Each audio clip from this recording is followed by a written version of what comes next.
Okay, so I'm going to be extremely honest in this particular video because there are many students with whom I talk to on a regular basis and they ask me कि ma'am इतनी मेहनत की थी, इतने efforts डाले थे, दिन रात एक कर दिया था, स्टिल फेल हो गए।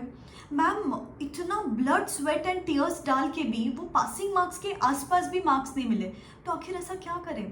तो in this particular video I'm going to talk about some dark honest truths behind ICI results because सिर्फ मेहनत करना सफिशिएंट नहीं है in these days to pass CA examinations. In addition to that, you need to be aware of certain things जो काफ़ी बार बच्चों को पता ही नहीं होती है और वो बस खुद को कोसते रहते हैं, यार मेरे में ही कोई प्रॉब्लम है, मैं डिजर्विंग नहीं हूँ to become a chartered accountant, I don't have the capabilities, I don't deserve those 2 initials before my name, मैं क्विट कर देता हूँ। So before you take these decisions, understand a few things, be aware of these things because at least upcoming examinations देने के पहले तो आपको ICI का एक माइंडसेट समझेगा and you can work upon it accordingly.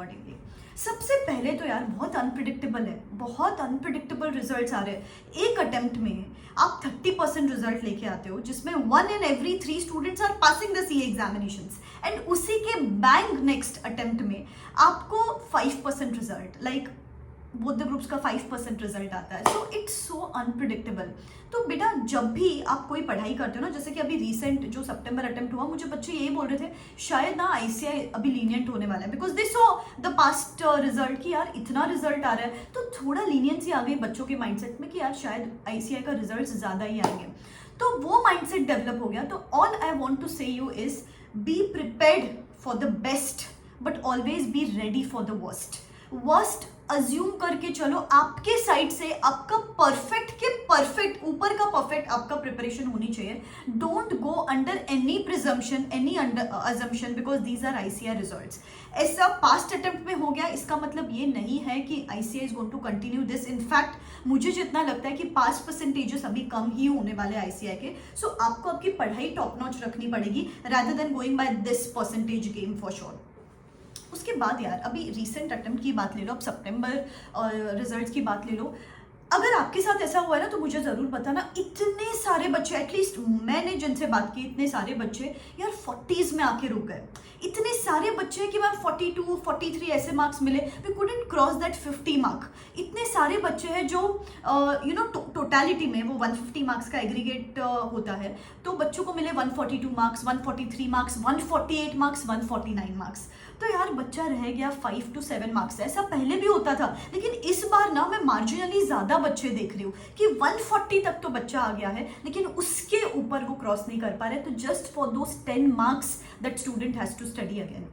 तो बेटा मैं आपको एक ही बात बोलूँगी, मुझे पता है पेपर्स डिफिकल्ट आ रहे हैं, बहुत कॉन्सेप्चुअल पेपर्स आ रहे हैं, बहुत ट्रिकी पेपर्स आ रहे हैं, कुछ तो एडजस्टमेंट्स इधर उधर यू नो घुमा फिरा के पूछी जा रही है, तो this is going to continue, ये होने ही वाला है। आपको मेक श्योर करना है कि rather than following the old school method कि यार चलो बस देख लिया, सॉल्व कर लिया, you have to deep dive into the study. जितना ज़्यादा डेप्थ में पढ़ाई करोगे, ये 140 to 180 का जो सफ़र है ना वो उससे ही तय होगा। 140 तक तो आप ओल्ड स्कूल मेथड से आ गए हो लेकिन इसके आगे आपको डेप्थ में चीजें करनी पड़ेगी। अभी आप ही देखो यार, एक टाइम ऐसा था कि अकाउंट्स वाज द पेपर जो अपन अज्यूम करते थे कि इसमें तो एग्जामिनेशन मिलेगा ही मिलेगा, एंड आप अग्री करोगे कि इस बार accounts has caused maximum failures. इतने सारे बच्चों को अकाउंट्स में कम मार्क्स मिले और ऐसा नहीं है कि बच्चा वाज एक्सपेक्टिंग कि मैं फेल होने वाला हूँ इसमें, बच्चा वाज एक्सपेक्टिंग 50-60 मार्क्स और उसको मिले 30-35 मार्क्स बिकॉज 100% यार अकाउंटिंग स्टैंडर्ड्स है, 50 to 60% of the paper is accounting standard.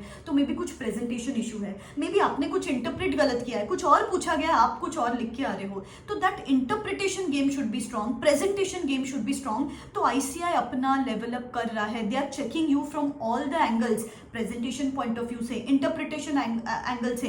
पहले क्या लग रहा था यार 3 एग्जाम्स हो रही साल भर में, इजी हो जाएगा, MCQs आ रहे हैं 30% है तो इजी हो जाएगा, बट यार MCQs सबसे ज़्यादा डिफिकल्ट और सबसे ज़्यादा कम मार्क्स और सबसे ज़्यादा ट्रिकी MCQs ही होते हैं। तो please practice those more, it's not at all getting easy, in fact it is getting difficult with every passing day. आप एक और चीज़, मैं भी अगर this is very honest okay and this is my appeal to ICI as well, it's an lengthy papers, 4 घंटे दोगे ना तो वो पेपर खत्म होगा, 4 घंटे में, 3 घंटे में, माय गॉड, मतलब सोच भी नहीं सकते इतना बड़ा बड़ा पेपर कंप्लीट करने के लिए। तो बहुत लेंदी पेपर्स आ रहे हैं। तो अभी आईसीआई को तो अपील मैं कर ही रही हूँ, प्लीज़ थोड़ा सा बच्चों का सोचो। लेकिन बेटा आप आपके साइड से पहले अगर एक पेपर सॉल्व करते थे तो अभी 2 पेपर सॉल्व करो।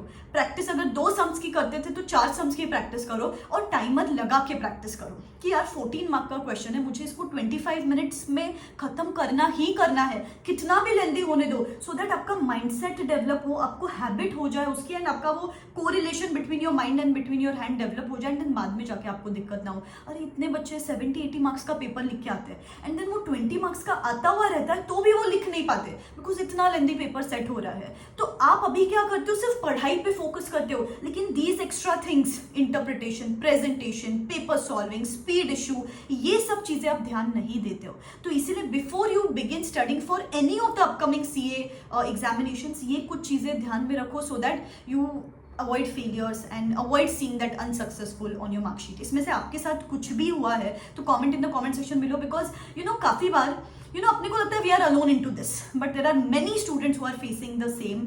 सो yeah let's just be together and let's just uplift each other during these tough times, and I'm going to be there with you यार constantly to give you the study plans, to give you the motivation, to give you the guidance। जैसे अभी BOS के webinars आने वाले, उसके summaries जल्द channel पे आने वाले, सब्सक्राइब करके रखना, एंड रहूंगी मैं आपके साथ। कितनी भी सिचुएशन डिफिकल्ट रहने दो, we are going to stand strong, we are going to bounce back stronger, and we are going to kill this. Okay, believe in yourself. This is me signing out, wish you all the best, Tata.